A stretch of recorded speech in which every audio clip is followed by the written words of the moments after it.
Հայաստանի անվտանգության խորհրդի քարտուղար Արմեն Գրիգորյանի հարսանիք Շուշիում օպերացիան հաջողվեց, բայց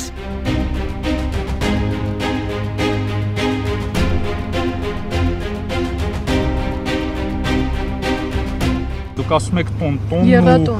տոնն ու հիշելը տարբեր բաներ։ Դե տոն չի։ Շուշի ազատագրումը տոն չի։ Միշտ տոն է եղել մեզ համար։ Ասում եք եռատոն է։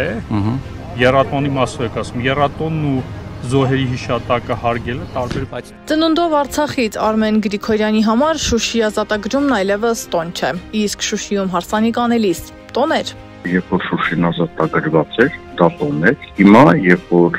գործող իշխանությունն է, ամեն ինչ տարավ պարտության, իրանց սխալների հետևանքով,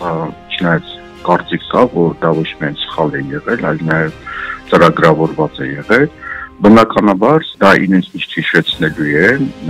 իրենց արած իրենց քաղաքականության հետևանքների մասին։ Հայաստանի Հանրապետության նախագահ Վահագն Խաչատրյանն էլ խուսափեց պատասխանել հարցին, այսօր իր համար եռատոն է, թե ոչ։ Պարոն Խաչատրյան, մենք դες ասում ենք։ Մեզ համար ասո եռատոն է, թե միատոն։ Շուշի ազատագրումը ժամանակին տոն էր, հիմա ոչ, կարծում է արտաքին գործերի փոխնախարար Մնացական Սաֆարյանը։ Այսօր նշում ենք հաղթանակի օրը։ Իսկ նախորդ տարիներին ինչ հաղթանակի օր եք նշում, Շուշի ազատագրման օրը երբևէ նշվել է Հայաստանում, հիշում եք։ Նշվել է, այո։ Իսկ հիմա ինչու՞ չի նշվում։ Հայտնի պատճառները։ Որտեղ Շուշի մերը չէ, հանձնել են դրա համար։ Կրկնում եմ նորից, որ նշում ենք հաղթանակի օրը։ Շուշիում պարող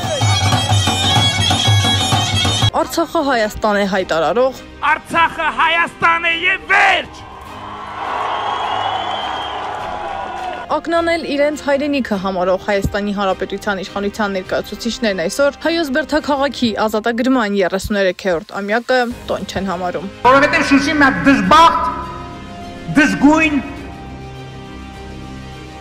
քաղաք էր, մեզ պետք էր Շուշի։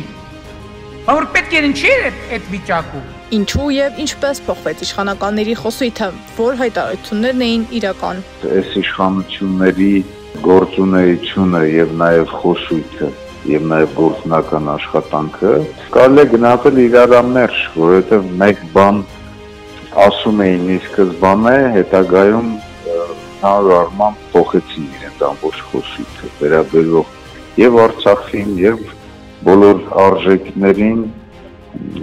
եւ նաև հիմա կարծում եմ, որ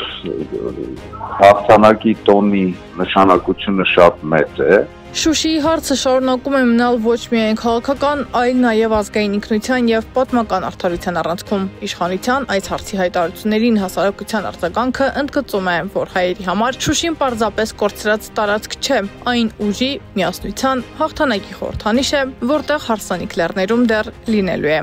Սադամ Ակարյան, Գեղամ Ղազարյան, ABC Media։